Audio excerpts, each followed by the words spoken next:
Раз заговорили о телевидении, то все-таки спрошу вас, потому что мы читаем информацию о том, что появились какие-то проблемы, да, у гагаузского телеканала ГРТ. Можете ли вы сейчас пояснить, якобы даже речь идет о закрытии, можете ли вы сейчас пояснить, какова ситуация на этот день, что происходит, хотят ли его закрыть и вообще, что это, почему это появилось?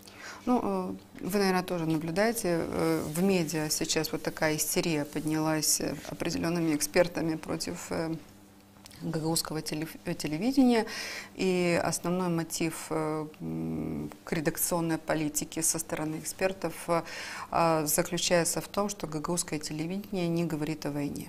И вот в связи с тем, что гагаузское телевидение, то есть пропаганда через молчание, то, что касалось и вашего канала, соответственно.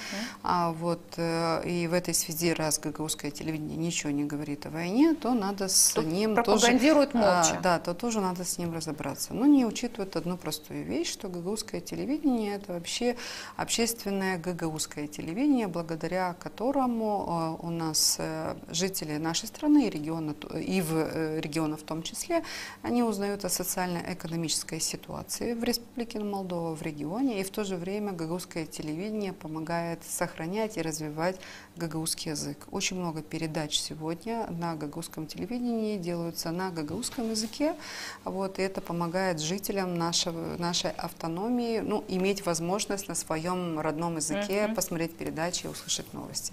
Если говорить о плюрализме мнений, то я тоже смотрю этот канал и вижу, что представители ПАС на этом канале, наверное, больше, чем представителей партий, представляющих оппозицию. Или, допустим, если говорить о региональных Знаете, игроках. почему я сейчас улыбаюсь? Потому что на нашем канале тоже было очень много представителей оппозиции. То есть вопрос о плюрализме мнений не стоит. Почему-то никого не интересует, что это единственный канал, который вещает на гагаузском языке, и наоборот его надо.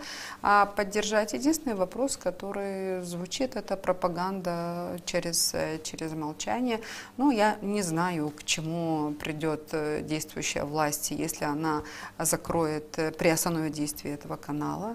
Я не знаю, что произойдет, если через эту реформу административно-территориальную, которую сейчас промовирует партия ПАС, вдруг нечаянно решат отменить статус гагаузской автономии. Я не знаю, что тогда ждет будущее нашей страны, потому что сегодня настолько все покрыто мраком, сегодня никакой прозрачности, никакой транспарентности, нет ясности, в чем смысл этой реформы.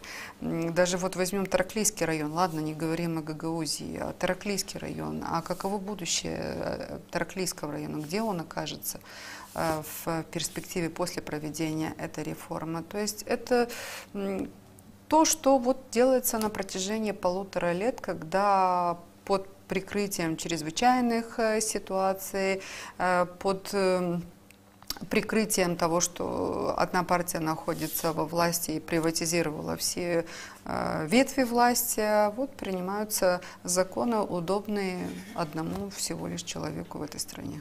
То есть, если будет ситуация, я хотела бы понять и поддержать здесь коллег, потому что если вы сейчас пояснили эту ситуацию, то есть если мы будем защищать гагаузское телевидение, конечно, то есть мы будем защищать гагаузское телевидение, но если будет опять же через ЧС, через чрезвычайную комиссию, через чрезвычайную ситуацию приостановлено действие, я думаю, что мы все выскажемся по этому поводу, и Народное собрание Гагаузии, и исполнительный комитет, и жители нашей автономии. Не знаю, нужна ли головная боль сегодняшнему правительству и в лице гагаузской автономии. Мне кажется, у них на голове уже достаточно много проблем, которые они сами себе создали. Они сначала создают проблемы, а потом начинают их решать. А если им нужна еще одна проблема, тогда, значит...